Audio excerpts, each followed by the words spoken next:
এদিন ইস্ট বেঙ্গল ক্লাবে আবারও কিন্তু ক্লেটন সিলভাকে ঘিরে দেখা গেল অশান্তি।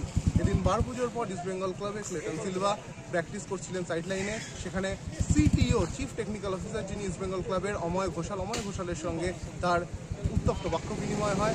তারপর তিনি বেরিয়ে আসার চেষ্টা করেন। সে সময় তাকে ডাকেন কোচ অস্কার ব্রুজো। তিনি মাঠের মধ্যে যান এবং কোচের সঙ্গেও তার উত্তপ্ত বাক্য বিনিময় হয় এবং তিনি টানেলের দিকে হাঁটা দেন। কোচ কিছু বলার চেষ্টা করে, ক্লেটন না শুনেই সেটি বেরিয়ে আসে। এমন অবস্থায় টানেলে ঢোকার মুখে কোচের দিকে তিনি আবার তেড়ে যান এবং সেই সময় সৌভিক চক্রবর্তী, বাঙালি মিডফিল্ডার, তিনি ক্লেটনকে টেনে আনেন এবং শান্ত করেন। ক্লাবের মধ্যে, দলের মধ্যে এই অশান্তি নিয়ে মুখ খুলেছেন ইস্ট বেঙ্গল ক্লাবের শীর্ষকর্তা দেবব্রত সরকার। তিনি কি বলেছেন শুনুন। জন্মেছিস কিনা আমি জানি না, রোজ এরকম বিতর্ক হতো আর প্রচুর সাকসেস আসতো।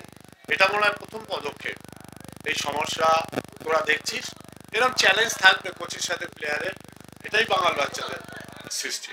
হ্যাঁ, তার মানে এই না বিশৃঙ্খলতা চূড়ান্ত হবে, সেখানে শৃঙ্খলা যেটা রাখবার রাখা হবে, কিন্তু এই চ্যালেঞ্জটা কোচের সাথে প্লেয়ারের আছে, it's a good thing for us.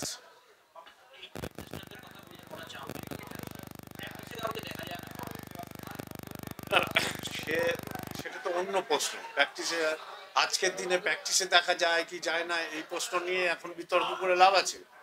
সময় পেলে নিশ্চয়ই আসেন, তারা ব্যবসা করেন, তাদের কাছে তো এত সময় থাকে না। আমরা তো প্র্যাকটিসে যাই, হ্যাঁ, হয়তো যে পরিমাণে অ্যাটেন্ডেন্স দরকার হয় আমরা পারি না, চেষ্টা করব দিতে। সবচেয়ে বেশি চাই আমি মাঠে প্র্যাকটিস হোক, সেটা চেষ্টা করবো এবছর মাঠে প্র্যাকটিস করবার জন্য। কারণ হচ্ছে যে আমাদের তো হকি সিজনে 3 মাস মতো আমাদের পাই না। হকি তো তিনটে মাঠ তৈরি হয়ে গেছে। সেক্ষেত্রে আমাদের 3 ক্লাবকে মাঠটা ছেড়ে দিই যাতে আমরা খেলতে পারি। এখন তো 13 থেকে সিনিয়র, ওমেন্স 6-7টা ফুটবল টিম। এই 6-7টা ফুটবল টিম একটা মাঠের উপর ভরসা করে থাকা খুব ডিফিকাল্ট। হ্যাঁ, আমরা চেষ্টা করছি বিভিন্ন জায়গায় অ্যাকোমোডেট করে নিয়ে চলবার, দেখা যাক।